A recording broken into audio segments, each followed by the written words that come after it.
Bienvenidos amigos a esta nueva serie de programas titulada Adiós a la diabetes. En esta serie vamos a estar aprendiendo acerca de no solamente cómo prevenir, sino también cómo revertir tanto la diabetes como la prediabetes y la resistencia a la insulina, que son condiciones que están íntimamente relacionadas.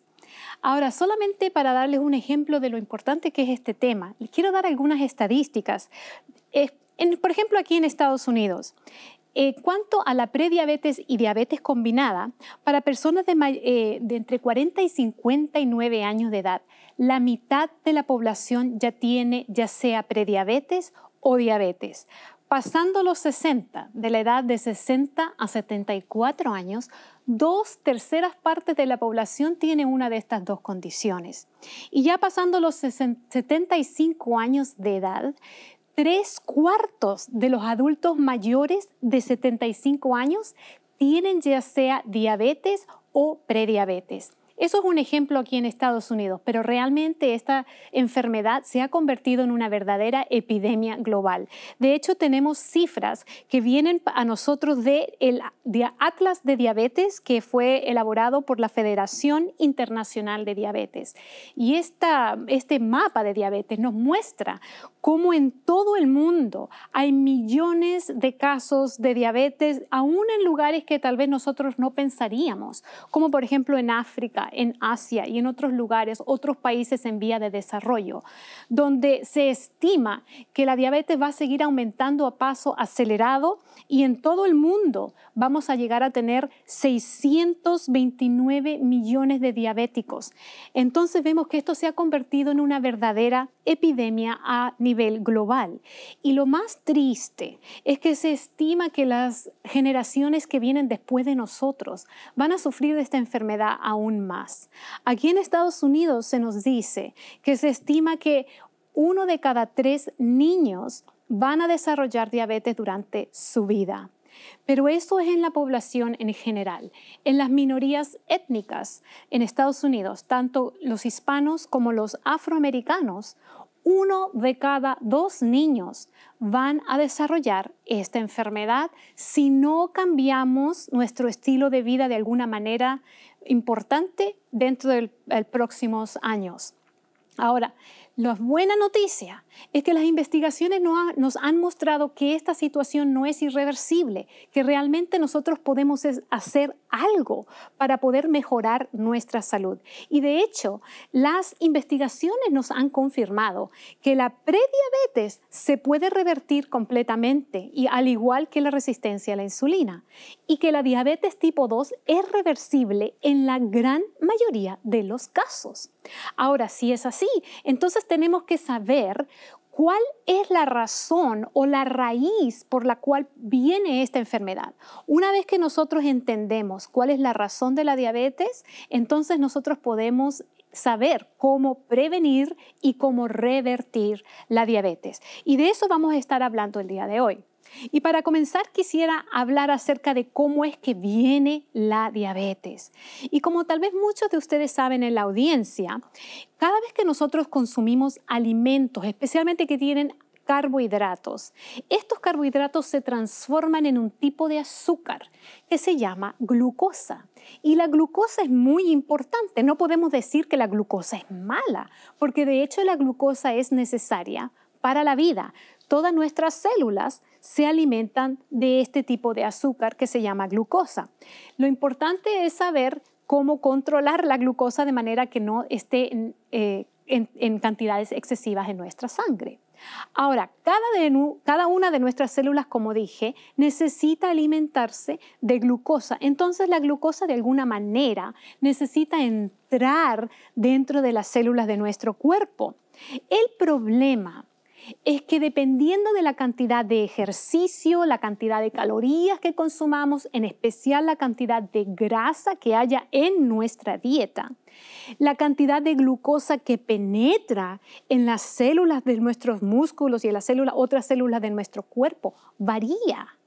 Entonces, por ejemplo, si nosotros consumimos una dieta muy alta en calorías, la cantidad de energía que nuestro cuerpo acumula o almacena va creciendo cada vez más y por eso se producen las condiciones como el sobrepeso y la obesidad.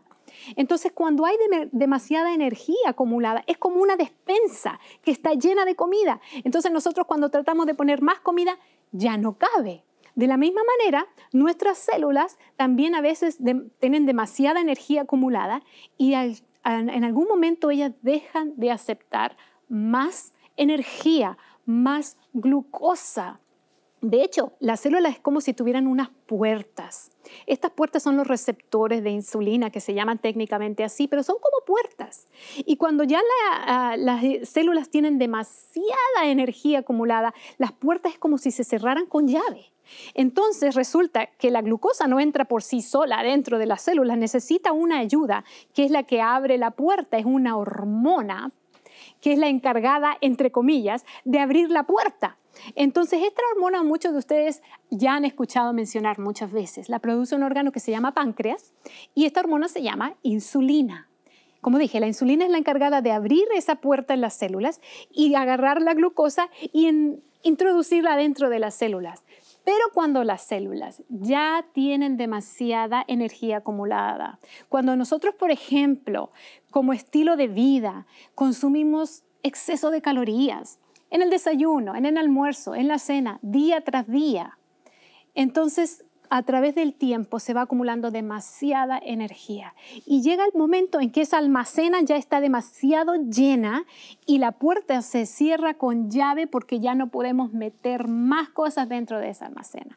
Entonces, cuando viene la insulina a abrir la puerta, es como si estuviera cerrada con llave y aunque trate de abrir, no puede introducir la glucosa dentro de las células. Entonces eso se transforma en un verdadero problema, porque a la insulina no poder poner más glucosa dentro de las células, la glucosa se empieza a acumular. Y ustedes ya saben perfectamente dónde es que se ocurre esta acumulación de glucosa. Es en la sangre. En vez de penetrar las células, la glucosa se queda en la sangre. Entonces, cuando yo voy al doctor en ayunas, un día en la mañana, y me hacen una prueba para ver la glucosa en mi sangre y me sacan una gotita de sangre y la ponen en el aparatito que lee cuánta glucosa hay en mi sangre, va a salir un número demasiado alto, porque la insulina no ha podido hacer su trabajo, que es el de abrir las puertas de la célula y meter la glucosa para adentro. Quiero notar muy rápidamente que este problema no es falta de insulina. La insulina está presente en el cuerpo, simplemente no puede hacer su trabajo como corresponde. Esta condición se llama resistencia a la insulina y viene porque la insulina no puede hacer su trabajo. La insulina no puede hacer su trabajo porque ya hay una acumulación muy grande de grasa, de calorías, de energía en la célula. Y la razón por la cual ya hay mucha acumulación de energía en las células es porque no estamos quemando suficiente energía. Tal vez no estamos haciendo suficiente ejercicio y estamos consumiendo demasiadas calorías, como dije anteriormente, en especial grasas. Y digo en especial grasas por dos razones. Número uno, porque las grasas tienen más del doble de calorías que otros nutrientes que proveen calorías. Hay 3 nutrientes que proveen calorías: las grasas, los carbohidratos y las proteínas. Las grasas y las proteínas y los carbohidratos tienen 4 calorías por gramo, pero la grasa tiene 9, es decir, más del doble. Entonces, cuando consumimos un exceso de grasa, mucho más fácilmente consumimos un exceso de calorías, lo cual puede llevar a la resistencia a la insulina. La razón número 2, por la cual la grasa en particular es más peligrosa para esta condición, es porque la grasa, de algunas maneras que son muy complicadas de explicar, pero simplemente les quiero decir que tiene maneras en cual la grasa bloquea aún más esos receptores de insulina, esas puertas. Es como si estuvieran selladas de manera más alarmante todavía cuando hay mucha grasa en la dieta. Entonces vemos que el exceso de grasa y el exceso de calorías en general, pero en particular el exceso de grasa, lleva a que haya resistencia a la insulina, lo cual puede llevar a exceso de glucosa en la sangre y lo cual puede llevar entonces a lo que es la prediabetes y eventualmente tal vez la diabetes. Entonces es muy importante entender esto. Porque una vez que nosotros entendemos cuál es la raíz de la diabetes, es entonces que podemos tomar pasos para cambiar nuestro estilo de vida para poder así evitar esta condición. Quiero mostrarles una tabla, una gráfica que viene de un libro que a mí me parece extraordinario. Este libro se llama Goodbye Diabetes, Adiós Diabetes, y fue escrito por el doctor Wes Youngberg, doctor de la Universidad de Loma Linda. Y en su libro, él tiene una gráfica muy importante, porque generalmente cuando nosotros vamos a un centro médico, por ejemplo, a que nos revisen la glucosa, si nuestra glucosa sale a menos de, vamos a decir, 100 en la mañana, cuando nos miden la glucosa, generalmente nos van a decir que estamos normal y que no tenemos diabetes ni prediabetes, porque la diabetes se define cuando la glucosa en ayunas está a más de 126. Cuando está más de 100, se considera prediabetes. Pero cuando está menos de 100, vamos a decir, por ejemplo, 90, tal vez nos digan, está usted normal, no tiene ningún problema, no tiene diabetes ni prediabetes. Sin embargo, el doctor Youngberg, al trabajar muchos años en este campo de diabetes, se empezó a dar cuenta que aún en pacientes que no tenían ni prediabetes ni diabetes, que estaban un poco más bajo de lo que es, vamos a decir, la prediabetes, vamos a decir los 90, por ejemplo, aún así muchos de estos pacientes comenzaron a sufrir complicaciones del azúcar alta.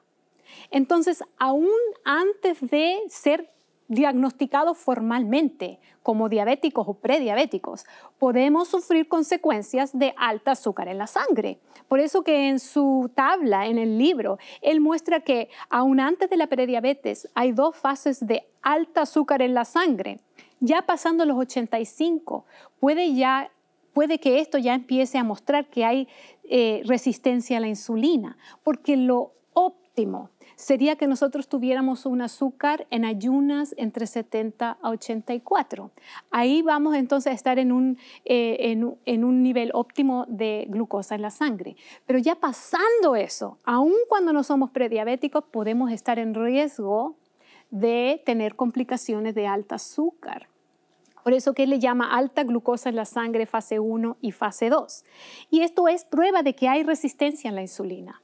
¿Y qué problemas podemos nosotros desarrollar cuando hay resistencia a la insulina, aun cuando no hay diabetes o prediabetes? Simplemente la resistencia a la insulina nos puede llevar a tener serias complicaciones. Entre ellas está alta presión.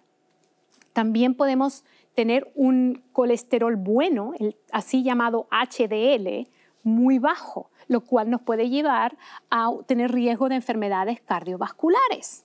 También aumenta los triglicéridos en la sangre y mucha gente padece de este problema de altos triglicéridos. El tener resistencia a la insulina puede entonces llevarnos a tener esta condición también.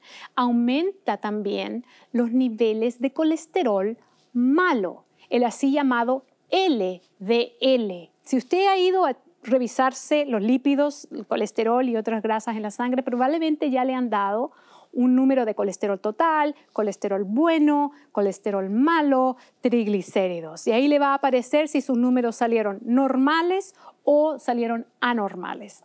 Entonces ahí usted puede ver si está tal vez padeciendo de alguno de estos problemas. También el tener resistencia a la insulina puede llevar a que suba y baje el azúcar. Muchas personas padecen de hipoglicemia.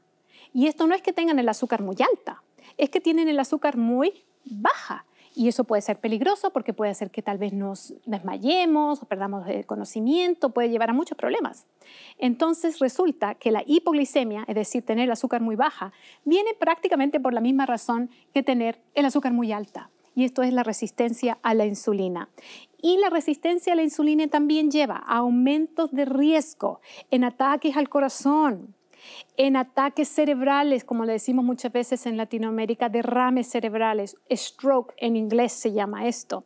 También incluso la enfermedad de Alzheimer y varios tipos de cáncer puede aumentar en riesgo cuando existe la resistencia a la insulina. Y como dije anteriormente, al principio de este proceso no es que haya falta de insulina en el cuerpo. De hecho, el páncreas produce a veces hasta más de lo normal. ¿Por qué? Porque como se empieza a producir una acumulación de azúcar en la sangre, el páncreas es como si detectara que hay mucho azúcar en la sangre. Entonces, para tratar de ayudar a esta situación, lo que hace es que produce aún más insulina, libera más insulina en la sangre. Entonces, hay un alto nivel de insulina, pero aún así hay un alto nivel de azúcar, porque la insulina va a tratar de abrir la puerta y está sellada o está cerrada con llave y no puede hacer su trabajo. Entonces, aun cuando tenemos demasiada insulina, aún así tenemos este problema de resistencia a la insulina. Entonces, muchos doctores hoy en día están empezando a medir no solamente la glucosa en la sangre, muchos doctores también miden la cantidad de insulina que tiene la persona, porque cuando hay insulina alta y el azúcar está normal o alta, es porque puede haber resistencia a la insulina. Y como dijimos anteriormente, esta es la causa principal o la raíz del problema que causa la prediabetes y eventualmente la diabetes. ¿Cuáles son los factores de riesgo entonces? Primero que nada, es el sobrepeso y la obesidad. De hecho, vemos que el aumento del sobrepeso va casi mano a mano con el aumento de la prediabetes y la diabetes. Y ahora, cuando yo hablo de peso, no me refiero solamente al peso que aparece cuando usted se para en la báscula para saber cuánto pesa. En particular, la cantidad de grasa en el cuerpo. Porque muchas personas, por ejemplo, hacen pesas y obtienen bastante músculo. Y resulta que el músculo es pesado. De hecho, pesa más que la grasa en cuanto al volumen. Entonces, el peso no siempre refleja la composición del cuerpo. Por eso quiero mostrarles estos modelos que tengo aquí. Este es un modelo de una persona tal vez normal que tiene, como ustedes ven aquí, hay una parte amarilla clara y una parte amarilla oscura. Y luego vemos aquí el rojo. La parte amarilla clara es grasa que está debajo de la piel y la parte amarilla oscura es la grasa que está entre medio de los órganos internos y lo rojo es el músculo. Si tenemos una composición normal en nuestro cuerpo, va a haber una cantidad normal de músculo con respecto a la grasa. Pero cuando hay obesidad, lo que tiende a suceder es que aumenta la cantidad de grasa con respecto al músculo.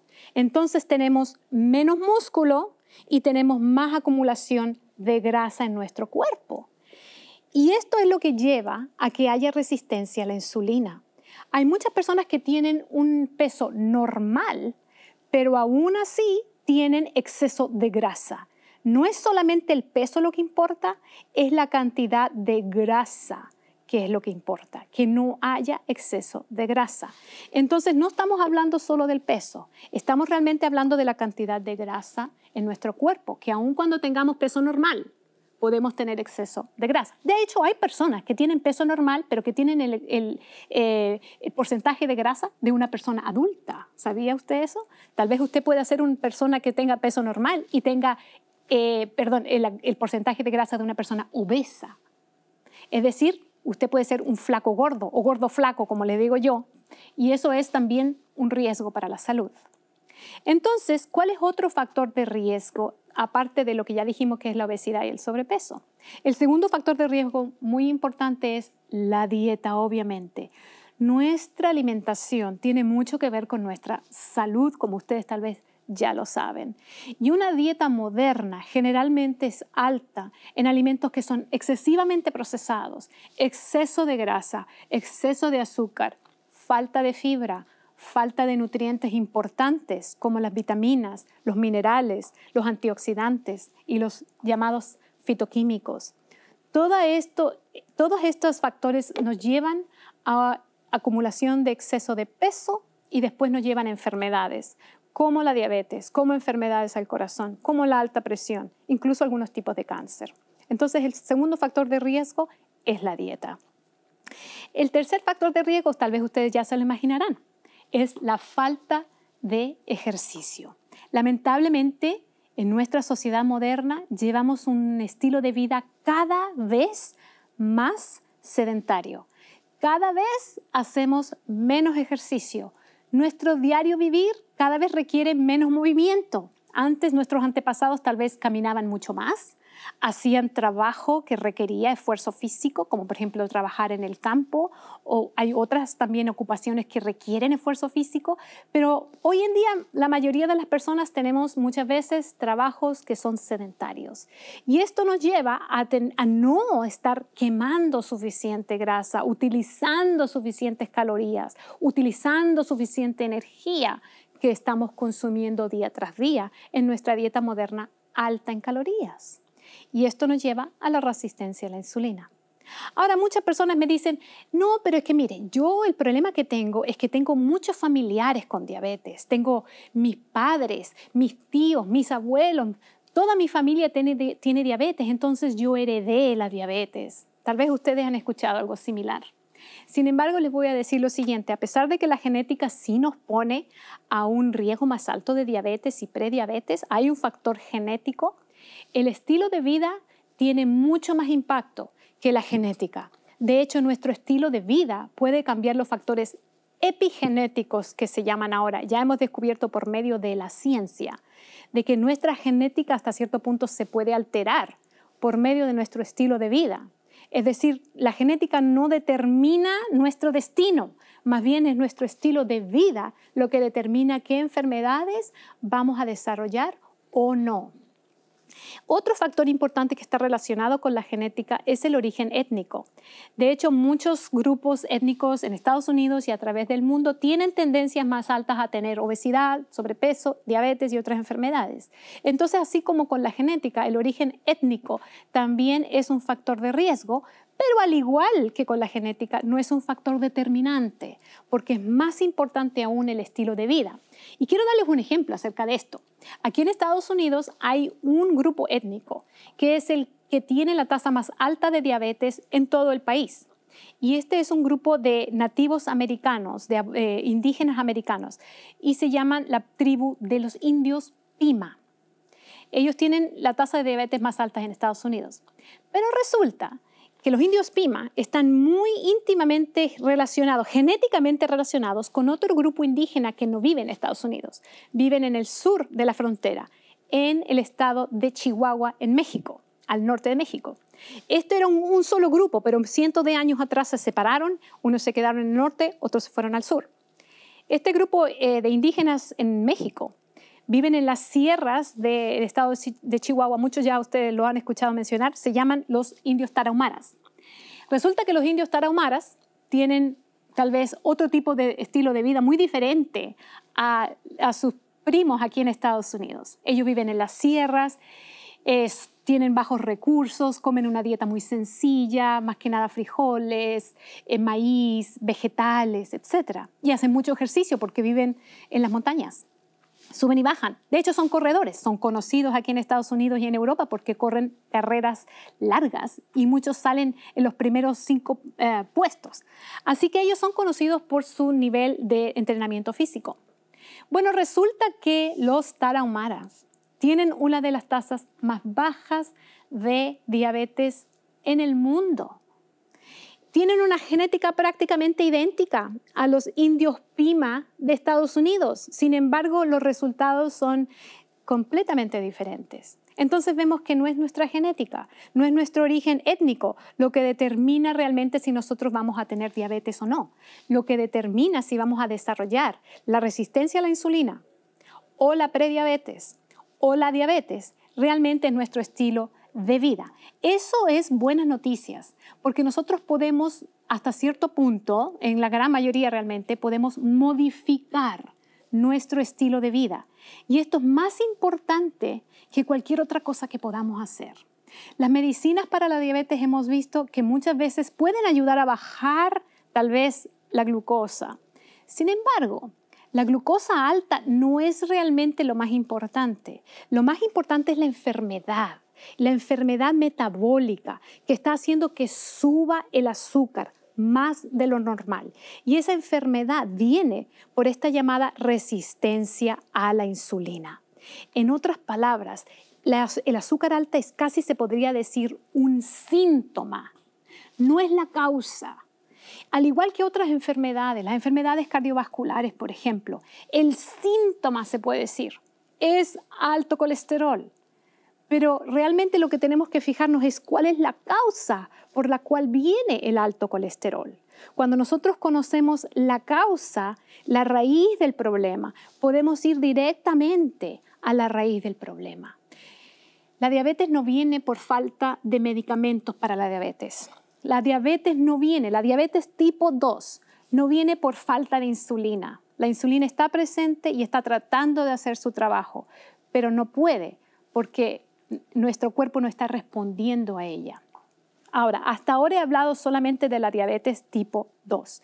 Quiero mencionar algo rapidito de la diabetes tipo 1, que esa ocurre cuando nuestro páncreas no está funcionando de manera correcta, de modo que llega a dejar de producir insulina completamente.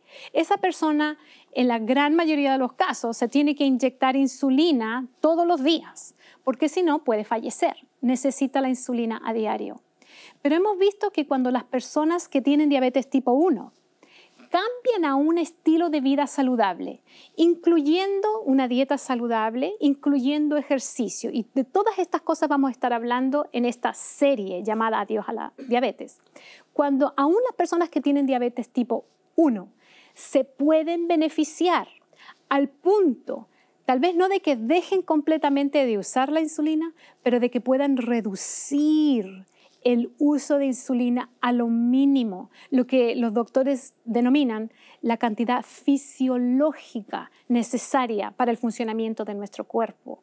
Aún personas con diabetes tipo 1 pueden desarrollar resistencia a la insulina debido a su estilo de vida, por lo cual van empezando a necesitar cada vez cantidades más y más grandes de insulina. Entonces, lo que estas personas se pueden beneficiar es reducir la cantidad de insulina que necesitan a lo mínimo, a lo que le llamamos la cantidad fisiológica. Tanto diabetes tipo 1 como prediabetes, como diabetes tipo 2, incluso la diabetes del embarazo, la llamada diabetes gestacional. Se puede beneficiar todas estas condiciones siguiendo un estilo de vida saludable.